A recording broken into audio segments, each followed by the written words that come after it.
أشهد أن لا إله إلا الله وحده لا شريك له وأشهد أن محمدا عبده ورسوله أما بعد فأعوذ بالله من الشيطان الرجيم بسم الله الرحمن الرحيم الحمد لله رب العالمين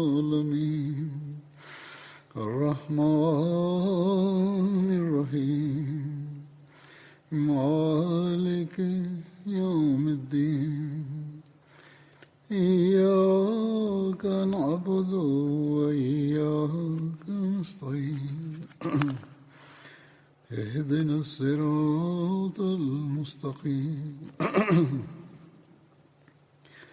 صراط الذين أنعمت عليهم غير المغضوب عليهم ولا الضالين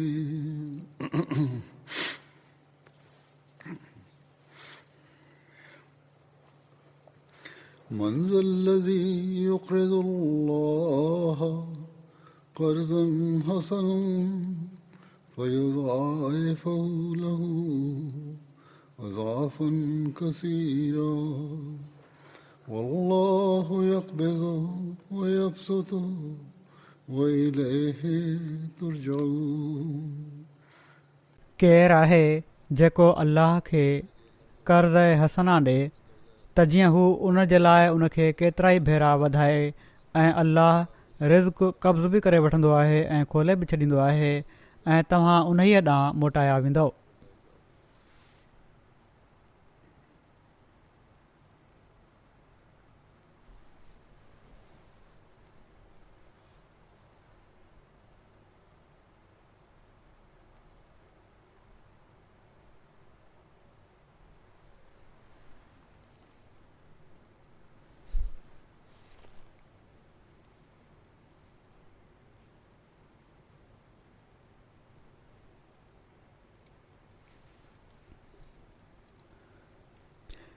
हिन आयत में अल्लाह ताला खे कर्ज़ ॾियण जो ज़िक्र आहे। इन जो ही मतिलबु नाहे त नऊज़ बिल्ला अल्लाह ताला खे इंसानी पैसे जी ज़रूरत आहे ऐं पंहिंजूं ज़रूरतूं पूरियूं करण जे लाइ हू कर्ज़ घुरे पियो थो। कर्ज़ जी हिकिड़ी त आम माना आहे जेका असां कर्ज़ जी ॾेती लेती में इस्तेमालु कंदा आहियूं, कंहिंखां उधर वरिती ॾिनी, पर इन जी लुग़वी माना सुठे या ख़राब बदिले जी बि आहे। हिते इन जी माना थींदी त केरु आहे जेको वाट खुदाए जी ख़र्च करे थो त जीअं अल्लाह ताला इन जो उन खे बहितरीन बदिलो ॾे। सो जिथे अल्लाह ताला जे लाइ ख़र्च करणु या ॾियण जो सुवालु उथे थो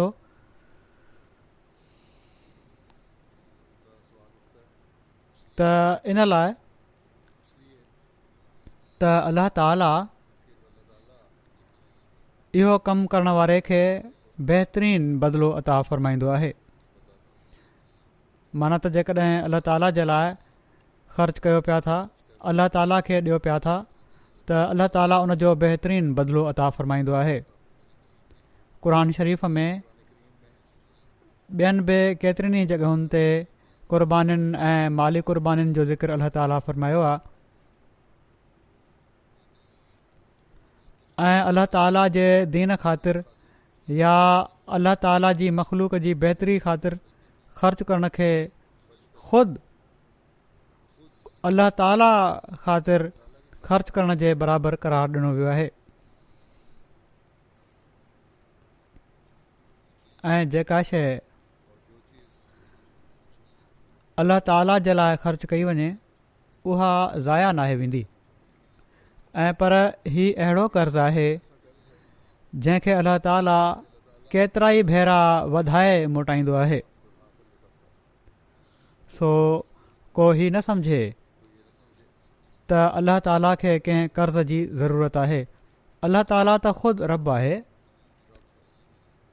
सभिनी जहाननि खे पालण वारो आहे ऐं ॾियण वारो आहे। उनखे कंहिंजी ज़रूरत नाहे। हू जॾहिं पंहिंजे लाइ कर्ज़ जो लफ़्ज़ इस्तेमालु कंदो आहे त मतिलबु आहे त मुंहिंजे रस्ते में ख़र्च कयो ऐं मुंहिंजा बेशुमार इनाम हासिल करण वारा बणिजो। केरु आहे जेको मूंखे कर्ज़ हसना ॾे? ही सुवाल उथारे इन पासे तरग़ीब ॼाराई वई आहे त केरु आहे जेको मुंहिंजे रस्ते में ख़र्च करे मुंहिंजे बेशुमार इनामनि जो वारिस बणे ऐं बणिजंदो वञे। ऐं अॻिते पाण ई इन जी वज़ाहत बि फ़रमाए छॾियईं त मां तव्हांजे हिन कर्ज़ खे पाण वटि रखण जे लाइ पंहिंजी ज़रूरत जे ख़र्च जे लाइ नथो पियो घुरां, ऐं पर तव्हांखे केतिरा ई भेरा वधाए ॾियण जे लाइ तव्हां खां ही कर्ज़ वठां पियो थो ऐं इन जे लाइ चवां पियो थो जेकॾहिं तव्हां मुंहिंजे दीन जे लाइ मुंहिंजी मख़लूक जी बहितरी जे लाइ ख़र्च कंदव त केतिरा ई भेरा वधाए तव्हांखे वापसि मोटाईंदुसि। ऐं कर्ज़ हसना जो लफ़्ज़ इस्तेमालु करे हीअ बि ॿुधाए छॾियईं त तव्हां पंहिंजी मर्ज़ी सां ऐं ख़ुशदिली सां ही ख़र्च कंदव त पोइ अहिड़ो ख़र्च वाट खुदा जी चवराईंदो। उहो तव्हां पारां कर्ज़ हसना हूंदो ऐं अल्लाह ताला बि उनखे केतिरा ई भेरा वधाए मोटाईंदो।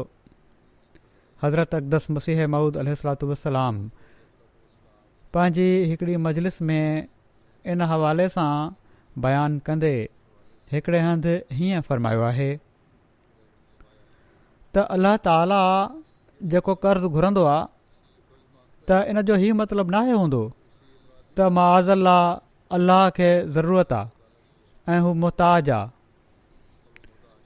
अहिड़ो वहम करण बि कुफ़ुर आहे। ऐं पर उन जो मतिलबु हीअ आहे त जज़ा सां वापसि कंदुसि, माना त वधाए वापसि कंदुसि। हीउ हिकिड़ो तरीक़ो आहे अल्लाह ताला जंहिंसां फज़ुल करणु चाहे थो। वरी हिकिड़े मौक़े ते हज़रत अक़दस मसीह मऊद अलैहिस्सलातु वस्सलाम फ़रमाइनि था त हिकिड़ो नादान चवे थो त मंज़लज़ी युक़रिज़ुल्लाह कर्ज़न हसना, केरु शख़्स आहे जेको अल्लाह खे कर्ज़ु ॾे? इन जो मफ़हूम हीअ आहे त ॼण त माअज़ल्ला ख़ुदा बुखियो आहे, बेवकूफ़ नथो सम्झे। पाण फ़रमाइनि था त बेवकूफ़ माण्हू आहिनि जेके अहिड़ियूं ॻाल्हियूं कनि था। बेवकूफ़ नथो सम्झे त इन मां बुखायल हुअणु किथां थो निकिरे। जॾहिं कर्ज़ हसना जी ॻाल्हि अल्लाह ताला करे थो मूंखे ॾियो त इन मां किथे नतीजो निकिरे थो त बुखियो आहे अल्लाह ताला। हिते फ़रमाइनि था त हिते कर्ज़ जो असुलु मफ़हूम त हीअ आहे त अहिड़ियूं शयूं जंहिंजे वापसि करण जो वाइदो हूंदो आहे। कर्ज़ त हूंदो ई वापसि करण जे लाइ आहे ऐं इन सां गॾु वाइदो हूंदो आहे। फ़रमाइनि था त इन सां गॾु इफ़लास पंहिंजे पासे खां लॻाए थो वठे, माना त एतिराज़ करण वारो इफ़लास जो लफ़्ज़ या मतिलबु ग़ुरबत जो लफ़्ज़ या अल्लाह ताला जी ज़रूरत जो लफ़्ज़ पंहिंजे पासे खां लॻाए थो वठे। अल्लाह ताला त ई नाहे फ़रमायो त मां बुखियो आहियां, ग़ुरबत जो मारियल आहियां, तंहिं करे मूंखे ॾियो, पंहिंजी ज़ात जे लाइ मूं ख़र्चु करिणो आहे। हा, पंहिंजे ॿाननि जे लाइ अल्लाह ताला फ़रमाए थो त मुंहिंजा ॿाना जॾहिं बुखायल हूंदा आहिनि तव्हां ॾींदव, उन्हनि ते ख़र्चु कंदव, त इन जो मतिलबु हीअ आहे त तव्हां मूं ते ख़र्चु कयो। पाण फ़रमाइनि था त हिते कर्ज़ मां मुराद ई आहे त केरु आहे जेको ख़ुदा ताला खे नेक अमल ॾे, अल्लाह ताला उन्हनि जी जज़ा उनखे केतिरा ई भेरा वधाए करे ॾींदो आहे। को बि नेक अमल हुजे अल्लाह ताला ख़ातिर वजा आणियो त अल्लाह ताला उनखे वधाए ॾींदो आहे। सिर्फ़ु रुपए पैसे जी ॻाल्हि न आहे। ऐं हीअ फरमाइनि था हीअ ॻाल्हि जेका आहे ख़ुदा जे शान जे लाइक़ु आहे।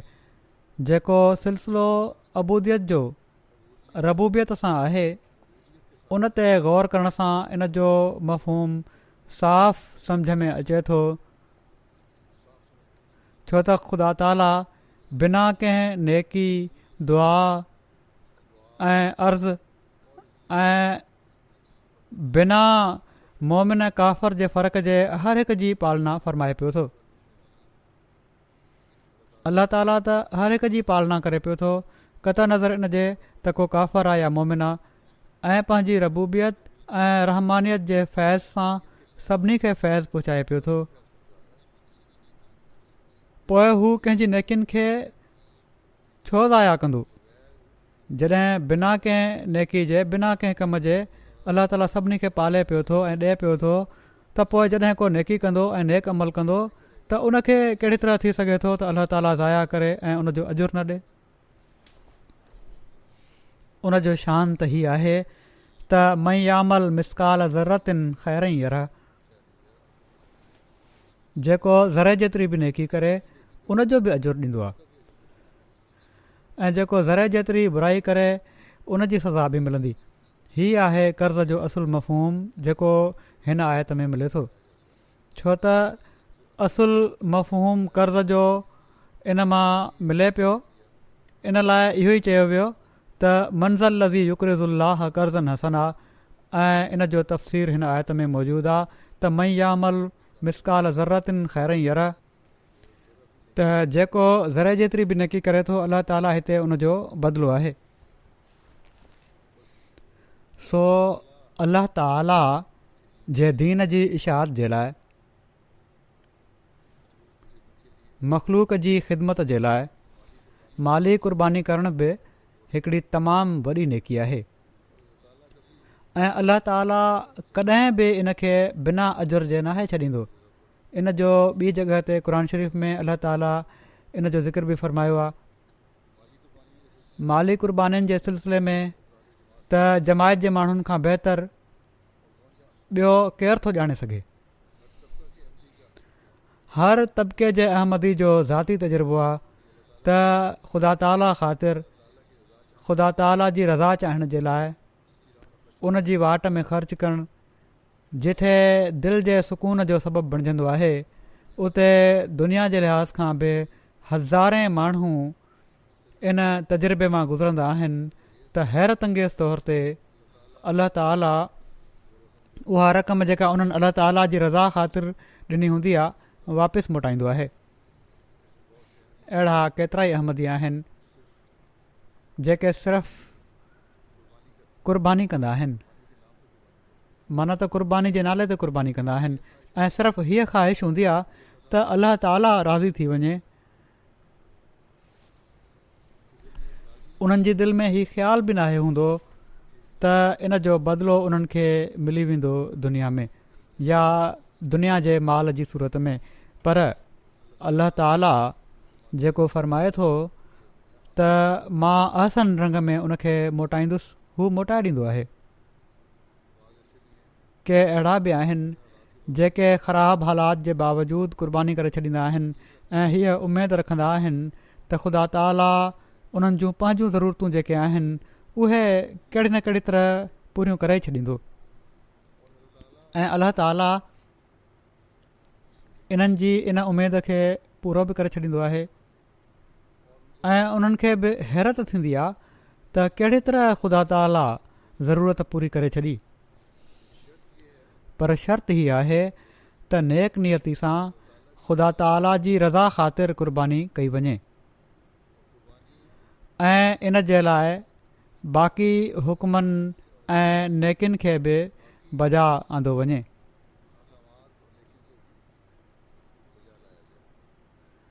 हीअ न त सिर्फ़ु माल ॾेई छॾियो ऐं सम्झी वरितो त मूं क़ुर्बानी करे छॾी आहे, बाक़ी फ़र्ज़ पूरा करे वरिता, बाक़ी नेकियूं बजा आणण बि ज़रूरी आहे। ईअं न त हिकिड़े कारोबारी माण्हू वांगुरु सिर्फ़ु इन सोच सां माल ख़र्च थिए त इन जो मुनाफ़ो वठिणो आहे, अल्लाह ताला जी वाट में ॾेई छॾियो त मुनाफ़ो मिली वेंदो। बहरहाल हिन वक़्तु मां किन माण्हुनि जा पंहिंजा वाक़िया पेश कयां थो जन अल्लाह ताला जे हिन इरशाद मां फैज़ माणियो।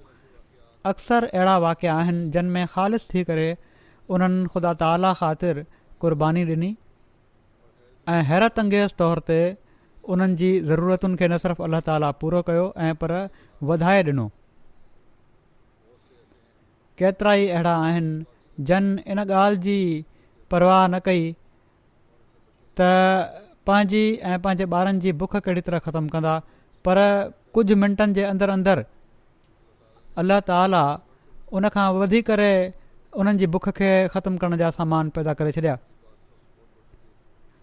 जेको उन्हनि वटि हो उनखां तमामु घणो वधाए ॾेई छॾियो ऐं अहिड़ी तरह हीअ ॻाल्हि उन्हनि जे ईमान में मज़ीद तक़वियत जो ज़रियो बणिजी वई।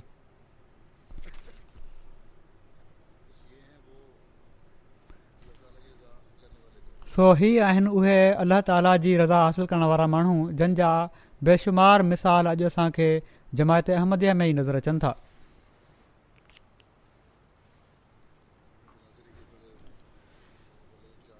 गिनी कुराकरी जे सदर ऐं मुबलिग इंचार्ज हिकिड़ो वाक़ियो लिखियो आहे। चवनि था त उन्हनि मुंहिंजो जेको वक़फ़े जदीद जो ख़ुतबो हुयो गुज़िरियल साल वारो, उहो मस्जिद में पढ़ी ॿुधायो, जंहिं में मूं माली क़ुर्बानी जी अहमियत खे बयानु कयो हुयो ऐं इन हवाले सां हज़रत अक़दस मसीह मऊद अलैहिस्सलातु वस्सलाम जा इक़्तिबास पेश कया हुआ, जिन में हज़रत मसीह मऊद अलैहिस्सलातु वस्सलाम ख़ुदा ताला ताईं पहुचण जा जेके 5 ज़रिया आहिनि उन्हनि मां हिकिड़ो ज़रियो जहाद बिल माल जो ज़िक्र फ़रमायो हो ऐं फ़रमायो हुआऊं त हिकु दिलि में 2 मोहबतूं गॾु नथियूं थी सघनि, माना त माल जी मोहबत बि हुजे ऐं ख़ुदा ताला जी मोहबत बि हुजे। ऐं इन खां अलावा बि कुझु वाक़िया मूं ॿुधाया हुआ जेके उमूमनि मां ॿुधाईंदो आहियां, माली क़ुर्बानी जा ईमान अफ़रोज़ वाक़िया। चवनि था त जुमे जी नमाज़ खां पोइ हिकिड़े ग़रीब ऐं मुख़लिस अहमदी मूसा कबा साहब पंहिंजे खीसे में जेतिरा पैसा हुआ वॾे इख़लास सां वक़फ़े जदीद जी मद में अदा करे छॾिया, जॾहिं त हू इन खां पहिरियां पंहिंजो चंदो ॾेई चुका हुआ। जॾहिं रक़म जो पुछियो वियो त घणी आहे, त चवण लॻा त जेके खीसे में हुआ मूं कढी ॾेई छॾिया आहिनि, हाणे पाण ई ॻणे वठो। मां त अल्लाह ताला जी मोहबत खे हासिल करण जे लाइ ॾिनो आहे, ॻणे नाहिनि ॾिना। ऐं जॾहिं ॻणिया विया त 85,000 फ्रांक रक़म हुई। जॾहिं उन्हनि खे चयो वियो त हीअ रक़म कुझु रक़म जेके आहे इन मां कुझु वापसि रखो, तव्हां घर बि वञिणो आहे, सभु कुझु तव्हां खीसे मां कढी ॾेई छॾियो आहे, किरायो बि तव्हां वटि नाहे।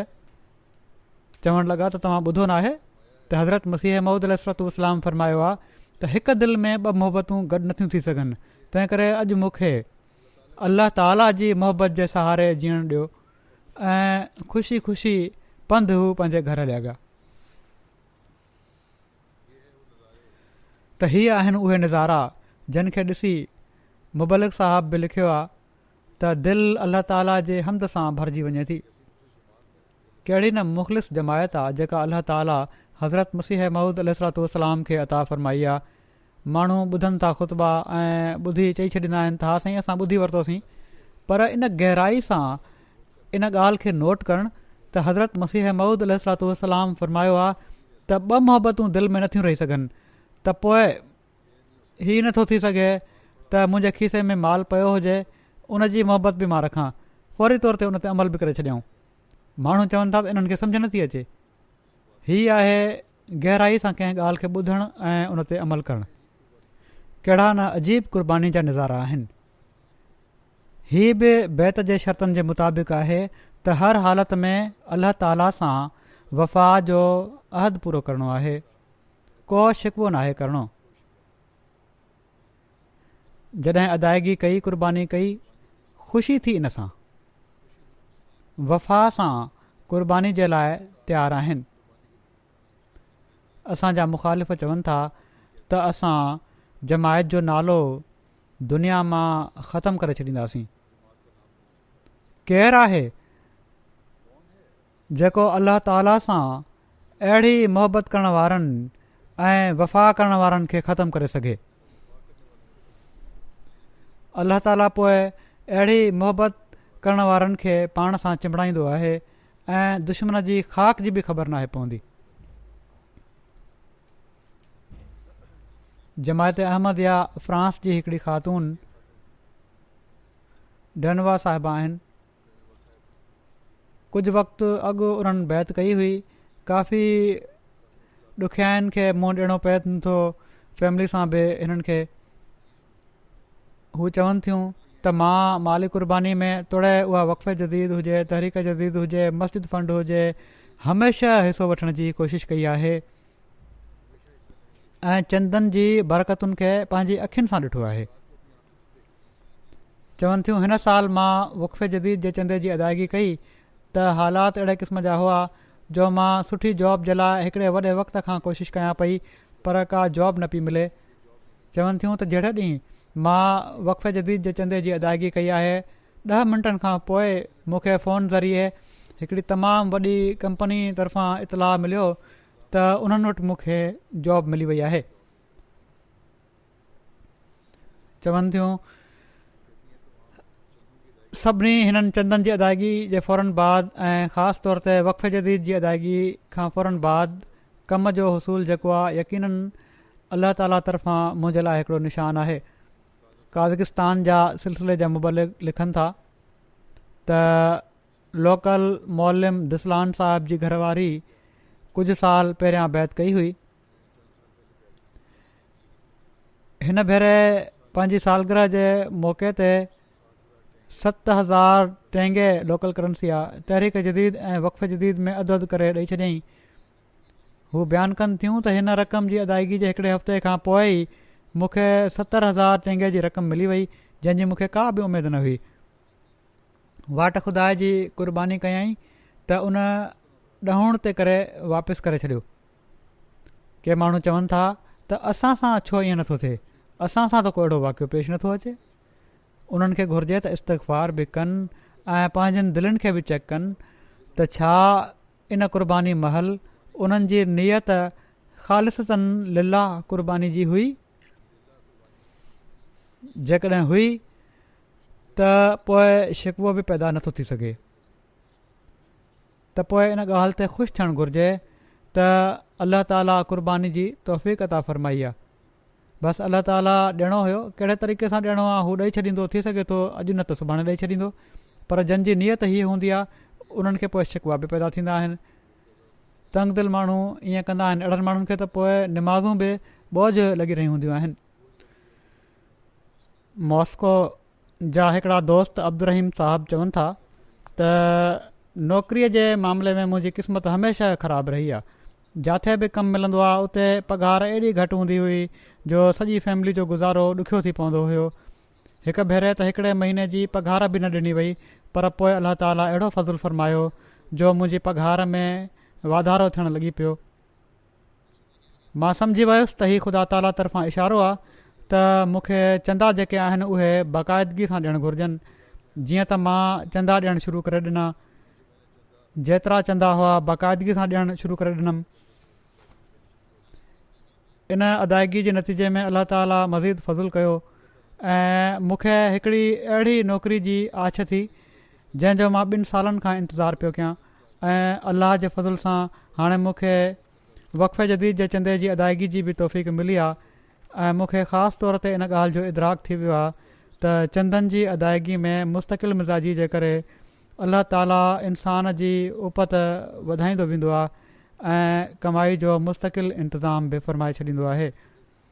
ऐं हीअ त मां ॾाढो शुक्रगुज़ार आहियां अल्लाह जो उन मूंखे चंदनि में जमायती चंदनि में शामिलु थियण जी तौफ़ीक़ अता फ़रमाई आहे।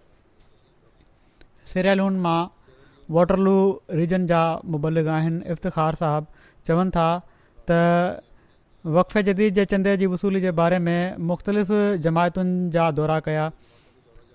जमायत जे माण्हुनि खे ॿुधायुमि त असां तरफ़ां तव्हांखे चंदनि जी अहमियत ॿुधाइण में सुस्ती थी आहे। तहरीक जदीद जे चंदे जे ऐलान महल मूं ऐलान कयो हुयो त सेरालियुन में काफ़ी इस्तेदाद आहे, पोटेंशियल आहे ऐं उहे माण्हू जेकॾहिं चाहिनि त बहितरी करे सघनि था पंहिंजे चंदनि में। जीअं त हू इन पैगाम खे खणी जमायतुनि में विया ऐं चयाऊं त ख़लीफ़ुल मसीह जो ही पैगाम आहे त सेरालियुन काफ़ी वॾी ऐं पुराणी जमायत आहे ऐं जमायत जा माण्हू क़ुर्बानियूं करण जे लाइ तयारु आहिनि। सुस्ती आहे त उहिदेदारनि तरफ़ां आहे। चवनि था त ही पैगाम ॿुधी जमायत जे माण्हुनि में हिकिड़ो जोश ऐं वलवलो पैदा थी वियो ऐं उन्हनि न सिर्फ़ु ही त वक़फ़े जदीद जा चंदा ॾेई छॾिया ऐं पर ॿियनि चंदनि में बि इज़ाफ़े सां अदायगी कयाऊं। न्यूटन हिकिड़ी जॻह 18 घरनि में राब्तो कयो वियो। हा, न्यूटन जॻह में 18 घरनि में राब्तो कयो वियो, जंहिंजे नतीजे में 13 लख लियोन हिकु ई ॾींहं में वसूल थी विया। ॿिनि अहमदी स्कूलनि जे शागिर्दनि 3 लख लियोन हिकु ई ॾींहं में वक़फ़े जदीद में ॾेई छॾिया ऐं मज़ीद 2 लख लियोन जो इज़ाफ़ो बाद में करे छॾियाऊं। हिकिड़ी ॿारड़ी न्यूटन में मुस्लिमा गफ़ोना 50,000 लियोन ॾिना ऐं चयाईं त इन जे लाइ ख़लीफ़तुल मसीह जी ख़िदमत में दुआ जी दरख़्वास्त कयो। 5 शागिर्दनि चवनि था मूंखे ॿुधायो त मज़ूरी करण ते जेका उजरत मिली हुई उन्हनि मज़ूरी कई चंदो ॾियण जे लाइ ऐं जेका उजरत मिली उन्हनि 50,000 लियोन वक़फ़े जदीद में पेश करे छॾिया। सो ही आहिनि उहे माण्हू जेके ख़लीफ़े वक़्त जे हुकुम ते लब्बैक चवण वारा आहिनि। कॾहिं मिलिया नाहिनि, कॾहिं अहिड़ी तरह आम्हूं साम्हूं वेठा नाहिनि, पर उन्हनि जी दिलनि में ख़िलाफ़त सां मुहबत ऐं उन जो एतिराम आहे ऐं इन जे लाइ ऐं पोइ अलाह ताला ख़ातिर पोइ हर क़ुर्बानी जे लाइ तयारु थी वेंदा आहिनि। वरी हिकिड़ो ॿियो मिसाल ॾिसो इन ई मुहबत जो, न्यूटन जमायत जो आहे। चवनि था त मां एसबा जे घर वञी चंदे जी तहरीक कई ऐं ख़ुतबे जो इक़्तिबास ॿुधायो त सेरालियुन में जमायत जा माण्हू क़ुर्बानियूं करण जे लाइ तयारु आहिनि। त उन्हनि जी घरवारी साहिबा चयो, ॾाढो जज़्बाती थी वई, उन चयो बिल्कुलु सही चयो आहे ख़लीफ़ुल मसीह। ऐं हीअ चवनि था पर चए थी त मजबूरी हीअ आहे त अॼु असांजे घर में कुझु आहे कोन। चवनि था अञा असां वेठा हुआसीं जो किथां बिल्कुलु ख़िलाफ़ तवक़ो का रक़म अची वई जेका उन्हनि ओड़ी महिल ई जेके हिननि जा साथी हुआ सेक्रेटरी माल उन्हनि खे ॾेई छॾी त असांजी रसीद कटे छॾियो चंदे जी। ॻणण ते ख़बर पई त 2 लख लियोन आहिनि जेके उन्हनि सभु चंदे में ॾेई छॾिया ऐं ॾाढो मुतमइन ऐं ख़ुशि हुयूं इहो ॾेई। को शिकवो न हुयो त अहिड़े ग़लति वक़्त में अची वियो, अञा त असांखे पाण ज़रूरत आहे, असांजी जेका रक़म आई आहे उहा तव्हां खणी वियो। त चवनि था त मां उन्हनि खे चयो त घर में खाइण पीअण जे लाइ बि कुझु रक़म रखे वठो। इन मां चवणु लॻियूं हाणे कुझु न, जेका रक़म आई आहे चंदे में ॾेई छॾी आहे, हाणे का परवाह न आहे असांखे। पर थोरी देरि खां पोइ ई अलाह ताला बि ओधर नाहे रखी। चवनि था थोरी देरि खां पोइ उन्हनि खे किथां कुझु ॿी रक़म बि अची वई जेका काफ़ी रक़म हुई ऐं पोइ उन्हनि जे खाधे पीते जो बि इंतज़ाम थी वियो। किर्गिस्तान सिलसिले जा मुबलिग आहिनि, उहे लिखनि था त हिकिड़ा मुख़लिस किर्गिज़ अहमदी कुवत साहब बशकीक में रहनि था। उन्हनि ॿुधायो त मां वक़फ़े जदीद जे लाइ 1000 सुम ॾियण जो वाइदो कयो हो। किर्गिज़ करंसी आहे सुम। माली साल ख़तमु थियण खां 1 महीनो अॻु असांजी जमात जे सदर साहिबु ख़ुतबे में वक़फ़े जदीद जे चंदे जी अहमियत ते रोशनी विधी। उन्हनि ख़ुतबे में चवनि था त ख़लीफ़ुल मसीह जेके गुज़िरियल ख़ुतबे जा वाक़िया पढ़ी ॿुधाया त चवनि था उन ई ॾींहुं मां पंहिंजे कयल वाइदे 1000 सुम मां सिर्फ़ु 200 सुम ओॾीमहिल ताईं मां अदा कया हुआ। मुकमल अदायगी जी अञा तौफ़ीक़ न मिली हुई। मुंहिंजी हिकिड़ी बीमार भेण आहे, हुकूमत उनखे हर महीने 4000 सुम ॾींदी आहे। उन ॾींहुं जुमे खां पोइ मां पंहिंजी भेण जी पेंशन वठणु बैंक वियुसि। जॾहिं मां ATM मशीन में कार्ड विधो त अकाउंट में 10,000 सुम मौजूदु हुआ। हिकु हफ़्तो अॻु मुंहिंजी वालदा हुकूमत खे हिकिड़ो ख़तु लिखियो हुयो त इन मां असांजो गुज़ारो नथो थिए, तंहिं करे अलाउंस वधायो वञे। त मां सम्झुसि त हीअ उहा ई रक़म आई आहे हुकूमत तरफ़ां, पर चवनि था त अॼु सुबुह 29 डिसंबर ते हुकूमत तरफ़ां फ़ोन आई त असां वाइदे जे मुताबिक़ तव्हां माण्हुनि खे 5000 सुम ॾींदासीं।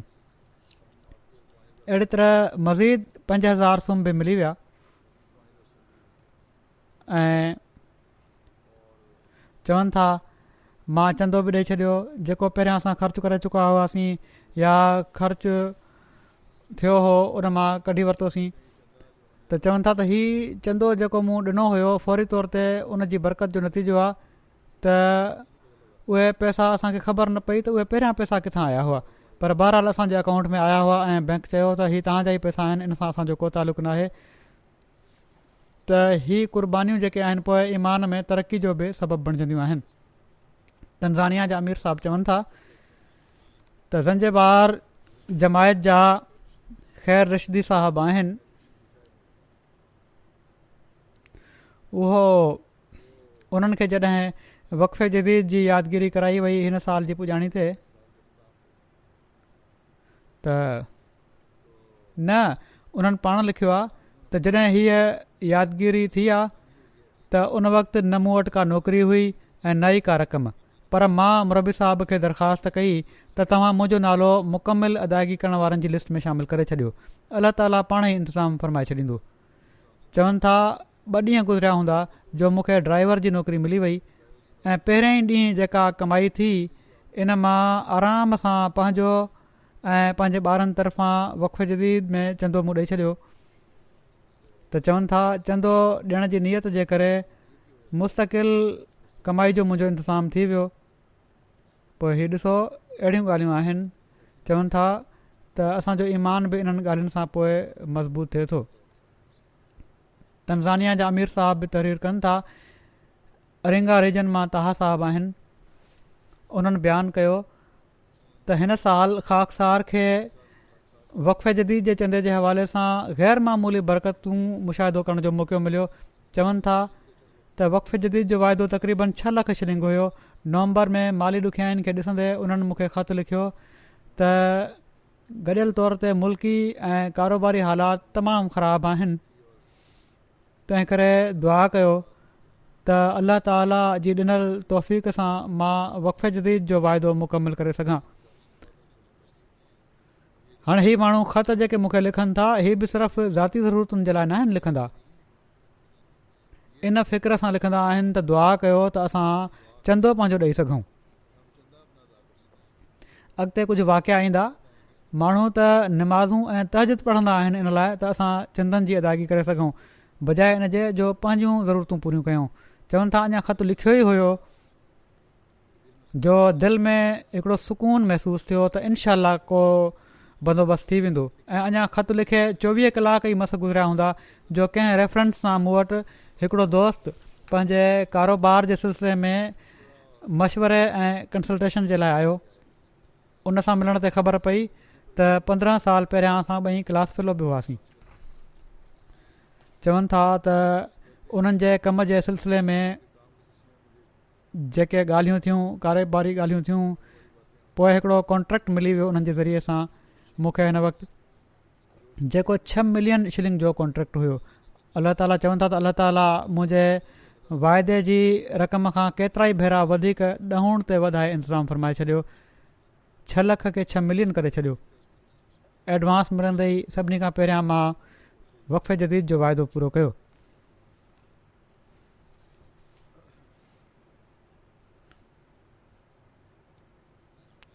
ज़ंजेबार जा हिकिड़ा नौमुबाए दोस्त आहिनि, जुमा साहब, सब्ज़ी मंडी में कमु कंदा आहिनि मज़दूरी जो।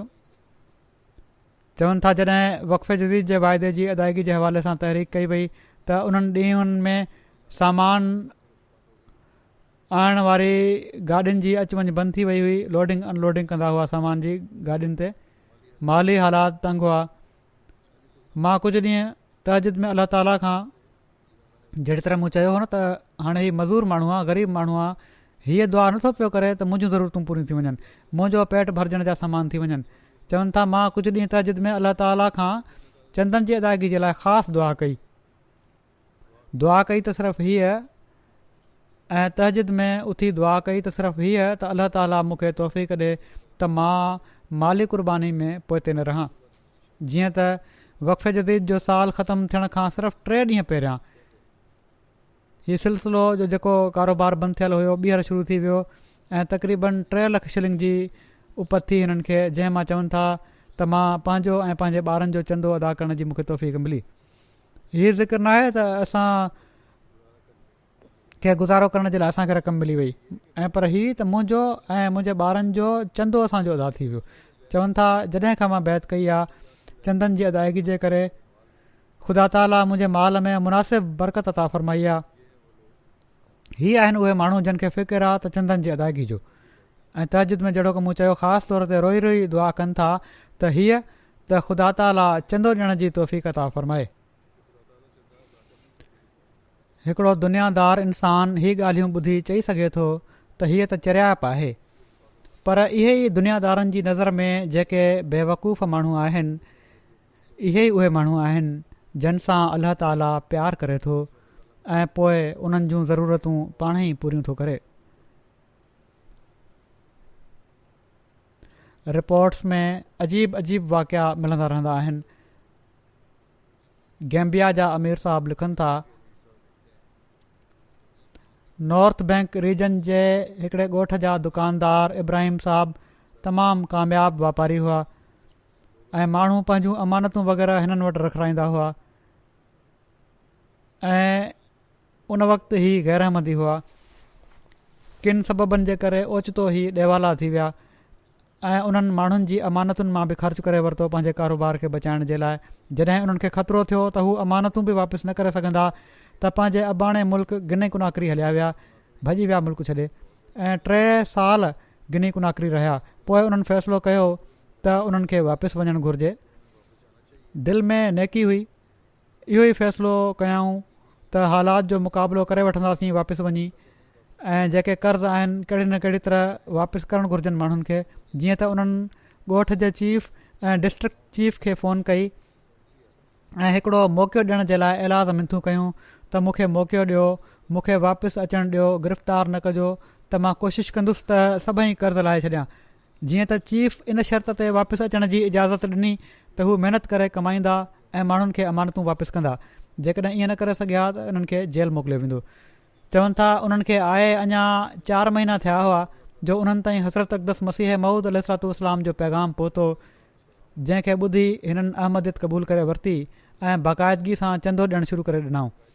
माली तहरीकुनि में बि हिसो वठणु लॻा, जेका उपति थींदी हुई उन मां कुझु न कुझु हिसो विझंदा रहंदा हुआ ऐं अल्लाह ताला जे फज़ुल सां चंदे जी अदायगी सां हिननि जे कम में एॾी बरकत पई जो 2 सालनि जे वक़्त में हिननि न सिर्फ़ु पंहिंजा सभई कर्ज़ लाहे वरिता जेके 2 लख डिलासी हुआ, ऐं पर पंहिंजो घर बि अॾे वरितऊं ऐं दुकान बि ॿीहर क़ाइमु करे वरितऊं ऐं हाणे हिननि जो कमु पहिरियां खां घणी तरक़ी करे पियो थो ऐं हू पाण था चवनि त हीउ सभु कुझु चंदे जी बरकतुनि सां थियो आहे। ऑस्ट्रेलिया जमायत जी हिकिड़ी लजना जी मेंबर आहे, बयानु करे थी त जॾहिं असां नए घर में शिफ्ट थियासीं त असांजा माली हालात भला न हुआ, घर जी मसवाड़ बि घणी हुई, मूं वटि एतिरा पैसा न हुआ जो ज़रूरी सामान ख़रीद करे सघां, ऐं ॿिए पासे चंदे जो साल बि ख़तमु थी रहियो हो। मां अलाह ते तवकुल कंदे चंदो ॾेई छॾियो ऐं दुनियादार मुल्क में रहण वारी ही ख़ातून आहे, हीअ न आहे त कंहिं ग़रीब मुल्क में हुई, ऐं दुआ कई त ए अलाह कंहिंजी मोहताजी न थिए ऐं पाण मुंहिंजूं ज़रूरतूं पूरियूं करे छॾ। उन ई ॾींहुं शाम जो चवनि थियूं त मुंहिंजा घरवारा आया ऐं मूंखे हाणे कुझु पैसा ॾिनऊं ऐं चवणु लॻा त मूंखे अॼु मुंहिंजे ऑफिसर खां हीउ बोनस मिलियो आहे ऐं हीउ सिर्फ़ु मूंखे ई मिलियो आहे, सभिनी मुलाज़िमनि मां, ॿियो कंहिंखे नाहे मिलियो। जेको मुंहिंजे चंदे जी रक़म खां उहा ॿीणी रक़म हुई।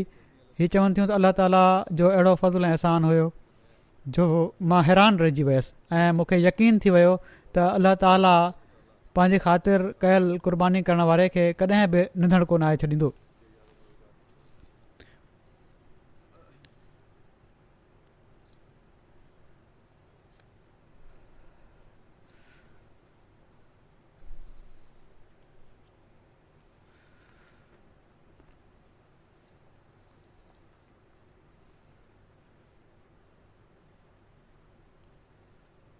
इंडिया भारत मां कमरदीन साहब लिखनि था त माली साल जी पुॼाणी ते इंस्पेक्टर आहिनि ही माली साल जी पुॼाणी ते नाज़िम वक़फ़े जदीद सां गॾु दौरे ते जमायत कालीकट पहुतुसि। इन दौरान हिकिड़े अहमदी हनीफ़ साहब जे घर बि वियासीं। उन्हनि 8 साल अॻु बैत कई हुई ऐं मामूली मज़ूरी करे गुज़र सफ़र कंदा हुआ। उन्हनि जे घर पहुतासीं त उन्हनि जो 10 सालनि जो पुटु मदलाल अली पंहिंजी भांडारी खणी आयो ऐं वक़फ़े जदीद में जमा कराईंदे ॿुधायईं त हीउ चंदो उन वक़फ़े जदीद जे लाइ सॼो साल गॾु कयो आहे। जॾहिं उनखे खोलियो वियो भंडारी खे त इन में वॾी रक़म हुई। नाज़िम साहब इन ॿार खां पुछा कई त उमूमन ॿार पैसा गॾु कंदा आहिनि पंहिंजी पसंदि जी शइ ख़रीद करण जे लाइ, हीअ तूं वक़फ़े जदीद जे चंदे में छो थो पियो ॾीं?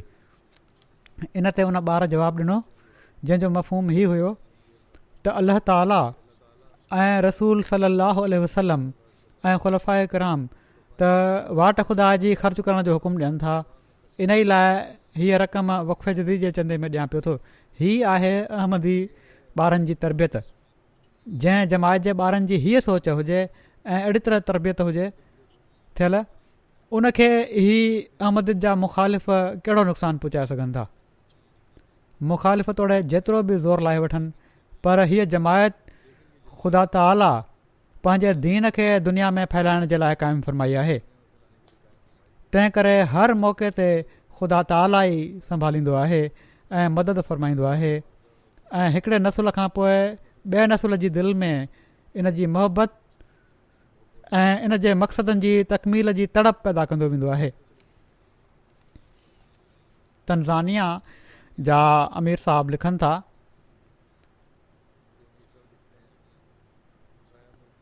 पाड़ेसरी मुल्क मलावी मंकी मगोची जमायत मां मौलम लिखनि था त हिकिड़ा दोस्त इब्राहिम साहब गोश्त जो कारोबार कनि था। उन्हनि हिन साल वक़फ़े जदीद जे चंदे जे लाइ 5800 मलावियन क्वाचा वाइदो कयो। साल दौरान थोरो थोरो ॾींदा रहिया। डिसंबर ताईं कुझु हिसो अदा करणु बाक़ी हुयो, पर मुल्की हालात जे करे कारोबार बंदि थी वियो। उन्हनि ओधर वठी वाइदो मुकमल करे छॾियो। हिकु हफ़्ते खां पोइ उन्हनि कमु ॿीहर शुरू करण जे लाइ हिकिड़ी बकरी ख़रीद कई त जीअं उनजो गोश्त विकिणी सघनि, ऐं कुझु ॾींहनि में ई एॾी बरकत पई जो उन्हनि जो समूरो कर्ज़ु लही वियो त ग़रीब माण्हू बि जंहिं तवकुल ऐं क़ुर्बानी जे जज़्बे सां चंदो ॾियनि था, अल्लाह ताला बि पोइ फज़ुल फ़रमाए थो छॾे। हाणे हालात त ओड़ा ई हुआ मुल्क जा ऐं आहिनि, पर पोइ बि अल्लाह ताला हिननि जा हालात मटे छॾिया। मलावी जी जमायत मुआला जा मौलम चवनि था त हिकिड़ी बेवा ख़ातून आहे जमायत में असांजी, मटिम्बा साहिबा, हर साल पंहिंजी हैसियत जे मुताबिक़ चंदो ॾींदियूं आहिनि। हिन साल वक़फ़े जदीद जे लाइ कुझु रक़म जो वाइदो कयऊं ऐं साल दौरान ई ॿियनि औरतुनि खां पहिरियां ई मुकमल अदायगी करण जी बि तौफ़ीक़ हासिलु कयऊं।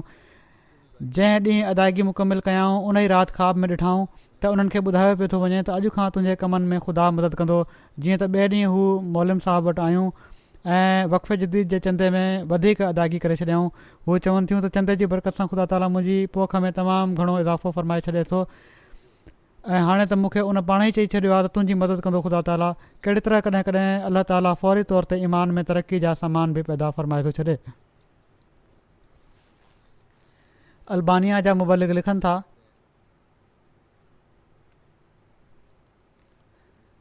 नोमवाइन जे बारे में। हिकिड़ा दोस्त आहिनि माइकलिस बेह साहब, 3 साल अॻु उन्हनि बैत कई हुई। सेक्रेटरी तबलीग बि आहिनि जमायत जा, तमामु फ़आल ख़ादिम आहिनि। हिकिड़े ॾींहुं मौसूफ़ साण हिकिड़ो पैसनि जो दॿो खणी आया जेको पैसनि सां भरियलु हुयो। उन्हनि ॿुधायो त उन्हनि हिकिड़े महीने खां ई दॿो पंहिंजी गाॾी में इन नियत सां रखियो हुयो जो जेतिरी बचत थींदी वेंदी हू हिन में जमायत जे चंदे जे लाइ विझंदा वेंदा। जीअं त पहिरियों भेरो जॾहिं उहो भरियलु दॿो खणी आया त हिकिड़ो हिसो पंहिंजे 4 महीननि जे पुट ब्योरन बिया पारां तहरीक जदीद ऐं वक़फ़े जदीद में ॾिनऊं ऐं बाक़ी पंहिंजे तरफ़ां तहरीक जदीद में ऐं वक़फ़े जदीद में ऐं लाज़मी चंदनि में अदा कयऊं। इन खां बाद खां हर महीने पैसनि जो दॿो भरे आणींदा आहिनि ऐं वक़फ़े जदीद जे मौक़े ते डिसंबर जे आख़िर में आख़िरी जुमे ते बि पंहिंजी इस्तिताअत जे मुताबिक़ काफ़ी वॾी रक़म जी माली क़ुर्बानी हिननि कई आहे। अहमदी थियण खां पोइ हिकिड़ो जोश पैदा थिए थो क़ुर्बानी जो, इन लाइ जो नज़ारा ॾिसनि था अल्लाह ताला जे फज़लनि जा। UK मां चीन जा सदर जमायत चवनि था त असांजे टारगेट में काफ़ी कमी हुई। मां इन हवाले सां तहजिद में उथी दुआ घुरंदो हुउसि।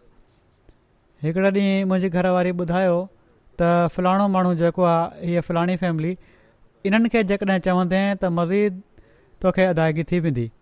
जीअं त उन्हनि सां राब्तो कयो वियो त उन फैमिलीअ चयो त असांजो नालो ज़ाहिर न कजो ऐं 1000 पाउंड जी अदायगी करे छॾियऊं। इन खां अलावा 1000 पाउंड पंहिंजे ॿिन्ही ॿारनि तरफ़ां अदा कयऊं। पोइ चयऊं त इन खां अलावा बि जेकॾहिं तव्हां माण्हुनि खे ज़रूरत हुजे तॾहिं बि ॿुधायो। UK मां ई सेक्रेटरी वक़फ़े जदीद आहिनि लजना इस्लामाबाद जूं, चवनि थियूं यूनिवर्सिटी मां ग्रेजुएशन करण खां बाद खां ॿारनि जी पालना में मसरूफ़ हुअसि। हाणे मुंहिंजा ॿार 5 ऐं 8 सालनि जा थी चुका आहिनि। समूरा चंदा मुड़ुस जी कमाई मां ई अदा थींदा हुआ। मुंहिंजे पंहिंजे अकाउंट में सिर्फ़ु ॿारनि जा चाइल्ड बेनिफिट ईंदा हुआ। मां सोचींदी हुअसि त जेतिरो बि वाट ख़ुदा जी ख़र्च करे वठां, इन सां सही उन मां माली क़ुर्बानी नथी चई सघां। जीअं त मां हिन साल सेप्टेंबर में पंहिंजे पर्सनल अकाउंट मां चंदनि जे लाइ स्टैंडिंग ऑर्डर ज़रिए वसियत ऐं तहरीक जदीद ऐं वक़फ़े जदीद जे चंदनि खां अलावा पंहिंजी ॾाॾी ऐं चाचे तरफ़ां बि चंदा ॾियणु शुरू करे ॾिना। हर महीने किस्तियूं एतिरियूं मुक़ररु कयमि जो वाक़िअतनि मुंहिंजी कमाई जे मुताबिक़ उहा सही क़ुर्बानी हुजे। इन ई महीने मां ॿारनि जे स्कूल में टीचर तौर जी जॉब जी दरख़्वास्त जमा कराए छॾी। अॻिते मज़ीद कमु करण जे लाइ कुझु तजुर्बो हासिलु करे वठां, पर कामयाबी जी का उमेदु न हुई। चवनि थियूं त जहिड़े ॾींहुं मुंहिंजे अकाउंट मां पहिरीं चंदे जी रक़म जी अदायगी थी आहे, उन खां ॿिए ॾींहुं मूंखे स्कूल मां इंटरव्यू जी कॉल आई। जॾहिं अकाउंट मां ॿी अदायगी थी त मूंखे असिस्टेंट टीचर जे बदिरां स्कूल वारनि हिकिड़ो ॿियो अहम रोल ॾेई छॾियो, जंहिंसां मुंहिंजी कमाई ॾहुण ते वधी वई, जंहिंसां मूंखे यकीन थी वियो त हीअ सिर्फ़ु वाट खुदा जी माली क़ुर्बानी जो नतीजो आहे। जर्मनी मां मुबलिग आहिनि फरहाद साहब, चवनि था हिकिड़ी लोकल इमारत वीज़बादनि जे हिकिड़े ख़ादिम ॿुधायो त हू तहरीक जदीद जो चंदो ॾेई चुका हुआ ऐं पर जेका रक़म वक़फ़े जदीद में ॾियणी हुई उहा बि वाधारे चंदे तहरीक जदीद में ॾेई छॾी हुआऊं।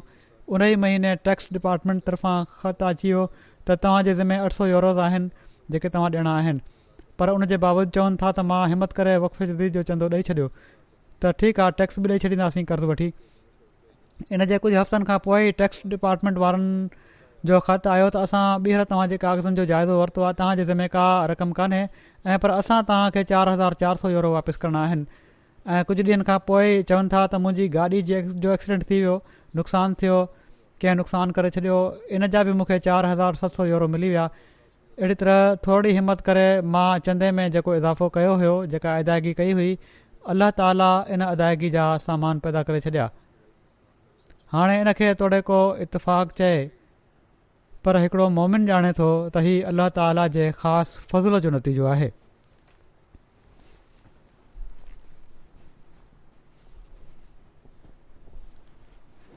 कैनेडा जूं सदर लजना चवनि थियूं त हिकिड़ी भेण बयानु करे थी त 3 साल पहिरियां उन्हनि जा घर वारा पंहिंजी तालीम में मसरूफ़ हुआ, नौकिरी सां गॾु ॿाहिरि जूं समूरियूं ज़िम्मेवारियूं उन्हनि ते अची पयूं।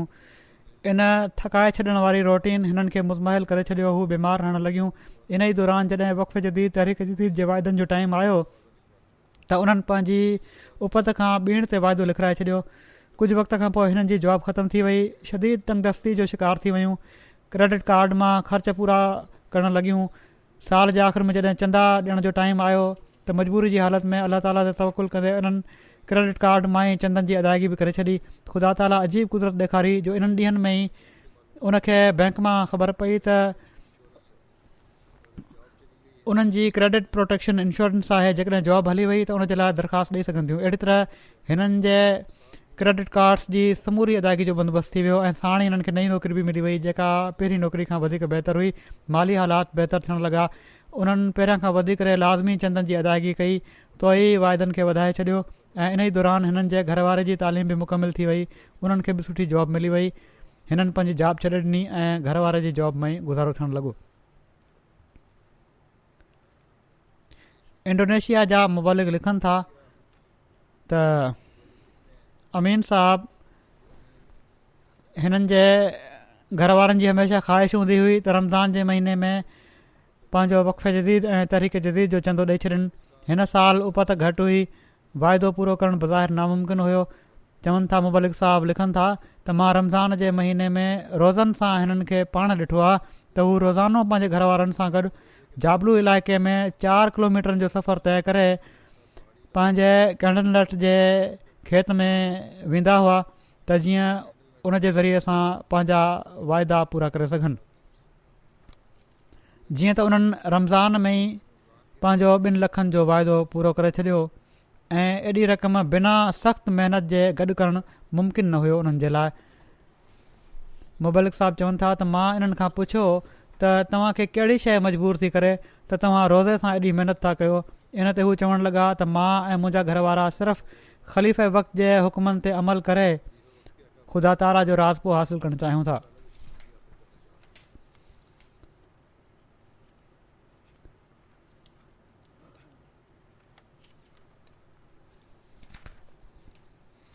बुर्किना फासो इकाया जी हिकिड़ी जमायत आहे। उतां जा हिकिड़ा दोस्त आहिनि न्याम्पा साहब। 10 सालनि खां वधीक टाइम थी चुको आहे बैत कंदे हिननि खे, पर चंदनि जी अदायगी में कमज़ोर हुआ। घर में अक्सर बीमारी ऐं तंगी जा हालात रहंदा हुआ। कुझु वक़्त खां हिननि चंदनि ख़ासि तौर ते तहरीक जदीद ऐं वक़फ़े जदीद में अदायगी करणु शुरू करे ॾिनी बाक़ाइदगी सां, जंहिंजे करे न सिर्फ़ु अल्लाह ताला जे फज़ुल सां हिननि खां तंगी ख़तमु थी वई घरां ऐं पर बीमारियूं जेके हुयूं उन्हनि खां बि अल्लाह ताला शिफ़ा अता फ़रमाई ऐं हिन साल उन्हनि वधी सदी करे वक़फ़े जदीद में हिसो वरितो आहे। ऐं जेके माण्हू हिननि खे कमु न ॾींदा हुआ उहे पाण हली अचे हिननि वटि कॉन्ट्रेक्ट करणु आया ऐं कमु ॾिनऊं। इदरीस साहब चवनि था हीअ अल्लाह जो फज़ल ई आहे जो उन वक़फ़े जदीद जे ज़रिए सां माल वधाइण जो सबबु अता फ़रमायो। त हीअ आहिनि अल्लाह ताला जा कर्ज़ खे वधाए वापसि ॾियण जा अंदाज़। हीअ कुझु वाक़िया मूं बयानु कया आहिनि, केतिरा ई वाक़िया हूंदा आहिनि अहिड़ा। अल्लाह ताला हमेशह जमायत जे माण्हुनि सां अहिड़ो सलूक रखे ऐं उहे इख़लास ऐं वफ़ा सां क़ुर्बानियूं बि ॾींदा रहनि ऐं पंहिंजे फज़ुल जा अल्लाह ताला नज़ारा बि ॾेखारींदो रहे। हाणे मां वक़फ़े जदीद जे नए साल जो ऐलान कंदे गुज़िरियल साल जा कुझु अंग अखर पेश कंदुसि। अल्लाह ताला जे फज़ुल सां 63हों साल 31 डिसंबर 2020 ते ख़तमु थियो ऐं 64हों साल 1 जनवरी खां शुरू थी वियो। अल्लाह ताला जे फज़ुल सां हिन साल जे दौरान 1,05,30,000 पाउंड जी क़ुर्बानी पेश करण जी जमायत खे तौफ़ीक़ मिली आहे। हीअ वसूली जेका आहे गुज़िरियल साल खां 8,87,000 पाउंड वधीक आहे। अल्हम्दुलिल्लाह। हाणे ही कंहिं इंसानी कोशिश जो नतीजो नथी थी सघे। ही ख़ालिसतन अल्लाह ताला जो ख़ासि फज़ुल आहे। हिन साल बि बरतानिया दुनिया जी जमायतुनि में गॾियल वसूली जे लिहाज़ खां पहिरें नंबर ते आहे। काफ़ी इज़ाफ़ो कयो आहे हिननि अल्लाह जे फज़ुल सां। लजना एमाइला जेका आहे बरतानिया जी, ही अल्लाह जे फज़ुल सां वॾी महिनत सां कमु करे थी। हिन भेरे लॻे थो त जेको इज़ाफ़ो थियो आहे जंहिं वॾे अंग में, हिन साल लॻे थो त मर्दनि बि लजना वांगुरु महिनत कई आहे। 2 नंबर ते जर्मनी आहे, तोड़े हिननि बि वॾो इज़ाफ़ो कयो आहे, पर अञा बरतानिया हिननि खां घणो अॻिते आहे। पाकिस्तान त करंसी जे करे तमामु पोइते जमायतुनि में हलियो वियो आहे, खणी 3 नंबर ई आहे, पर बहरहाल गॾियल तौर ते मुल्की करंसी जे लिहाज़ खां हिते बि तरक़ी आहे ऐं क़ुर्बानी कनि पिया था माण्हू। पाकिस्तान में त जान जी क़ुर्बानी बि ॾिनी पई थी वञे, माल जी क़ुर्बानी बि ॾिनी पई थी वञे, ज़हनी क़ुर्बानी, टॉर्चर मुस्तक़िल हिननि खे मिले पियो थो। अल्लाह ताला हिननि जे लाइ बि आसानियूं पैदा फ़रमाए। कैनेडा 4 नंबर ते आहे, पोइ अमरीका आहे, पोइ भारत आहे, पोइ ऑस्ट्रेलिया आहे, पोइ मिडल ईस्ट जी हिकिड़ी जमायत आहे, पोइ इंडोनेशिया आहे, पोइ घाना आहे। घाना बि अफ्रीकन मुल्कनि में, घाना बि हाणे वॾनि मुल्कनि जे मुक़ाबले में लिस्ट में अची वियो आहे पहिरियुनि 10 जमायतुनि में। फ़ी माण्हू अदायगी जे लिहाज़ खां अमरीका पहिरें नंबर ते आहे, पोइ स्विट्ज़रलैंड आहे, पोइ बर्तानिया आहे। अफ्रीका में गॾियल वसूली जे लिहाज़ खां घाना पहिरें नंबर ते आहे, पोइ नंबर 2 मॉरिशस आहे, पोइ नाइजेरिया, पोइ बुर्किना फासो, पोइ तंज़ानिया, सेराल्यून, गैम्बिया, कीनिया, माली, बेनिन।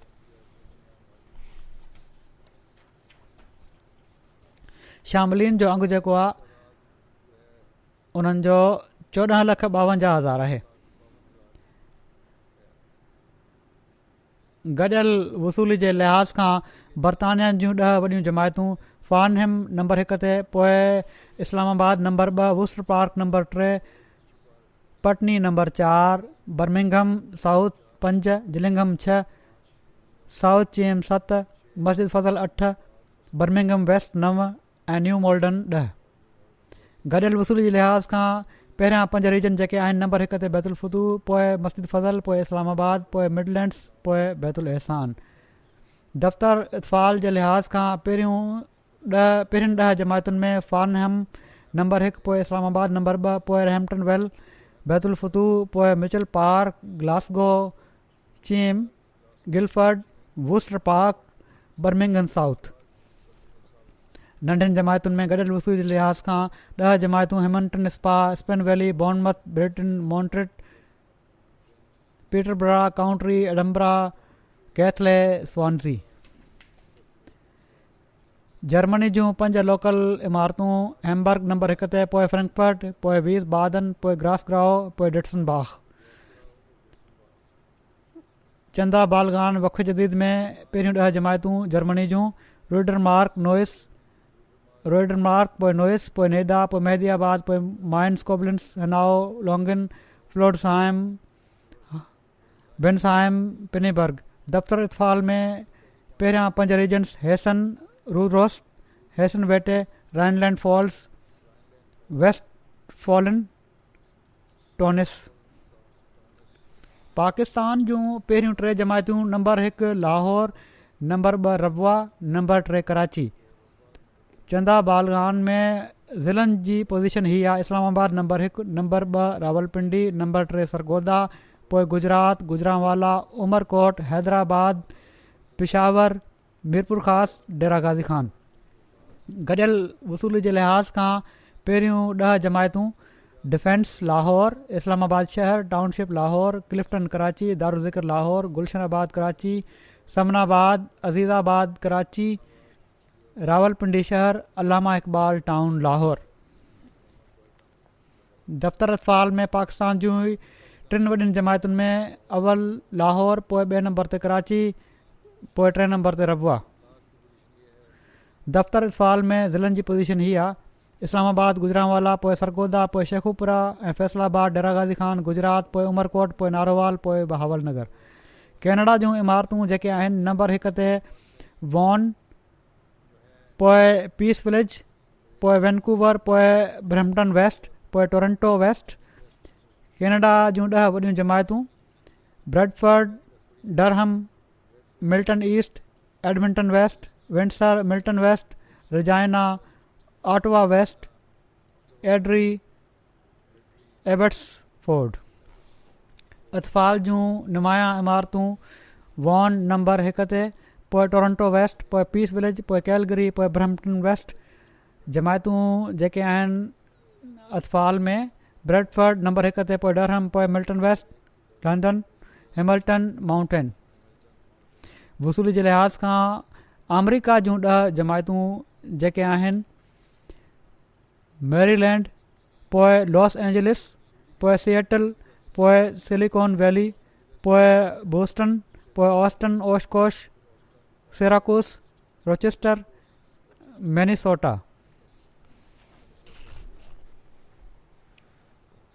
दफ़्तर इतफ़ाल जे लिहाज़ खां 10 जमायतूं Maryland, Los Angeles, Seattle, Orlando, Silicon Valley, Austin, Oshkosh, Minnesota, Las Vegas, Fitchburg. Bharat जूं जमायतूं सूबा जेके आहिनि नंबर 1 केरला, पोइ तमिलनाडु, पोइ जम्मू कश्मीर, पोइ तेलंगाना, कर्नाटका, उड़ीसा, पंजाब, वेस्ट बंगाल, दिल्ली, उत्तर प्रदेश। जमायतूं जेके आहिनि कोयम्बटोर, पोइ कादियान, पोइ पाठा प्रियाम, हैदराबाद, कलकत्ता, बेंगलोर, कालीकट, कनूर टाउन, ऋषिनगर, किरंग। ऑस्ट्रेलिया जूं 10 जमायतूं जेके आहिनि Melbourne, Langwarrin, Castle Hill, Marsden Park, Melbourne, Berwick, Adelaide South, Mount Druitt, Penrith, Perth, Logan East, Blacktown. बालगान में ऑस्ट्रेलिया जूं जमायतूं आहिनि Melbourne, Langwarrin, Castle Hill, Marsden Park, Melbourne Park, Penrith, mount riot, Blacktown, Adelaide South, Perth ऐं Canberra. अतफाल में Australia जूं जमायतूं आहिनि Melbourne, Long, Adelaide, Melbourne, Berwick, Mount Druitt, Logan East, Penrith, Castle Hill, Melbourne East, Perth ऐं Adelaide West. Allah ताला हिननि सभिनी क़ुर्बानी करण वारनि जे मालनि ऐं नफ़्सनि में तमामु घणी बरकत अता फ़रमाए, हिननि खे रूहानी तरक़ी बि अता फ़रमाए ऐं हुकूकुल्लाह ऐं हुकूकुल इबाद अदा करण वारा थियनि। ही माण्हू हिननि ॾींहनि में ॿीहर जहिड़ो की मां तहरीक कयां पियो थो, पाकिस्तान जे अहमदिन जे लाइ बि ख़ासि तौर ते दुआ कयो। अल्लाह ताला हिननि जी ॾुखियाईनि खे ख़तमु फ़रमाए, हिननि जी परेशानियुनि खे ख़तमु फ़रमाए, मुख़ालफ़नि जे हथनि खे हिननि ताईं पहुचण खां रोके ऐं जन मुख़ालफ़नि जी इस्लाह नाहे थियणी अल्लाह ताला उन्हनि जी पकड़ जा सामान करे। असीरनि जी जल्द आज़ादी जा बि सामान पैदा फ़रमाए, जंहिंमें अलजाइर जा असीर बि शामिल आहिनि। अलजाइर में बि मुख़ालफ़त आहे काफ़ी, उन्हनि जे लाइ बि दुआ कयो।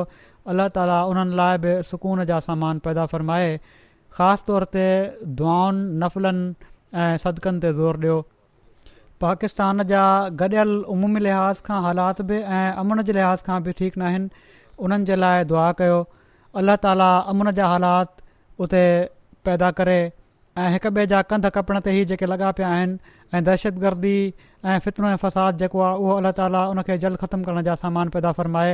उतां जी इंतिज़ामिया ऐं हुकूमत खे बि अकुल ॾिए त उहे सही रंग में अवाम जी ख़िदमत करण वारा थियनि ऐं इंसाफ़ खां कमु वठण वारा थियनि। अहिड़ी तरह दुनिया जे उमूमी हालात जे बारे में बि दुआ कयो जेके तमामु तेज़ी सां बिगड़नि पिया था। अल्लाह ताला सभु इंसानियत ते रहम फ़रमाए।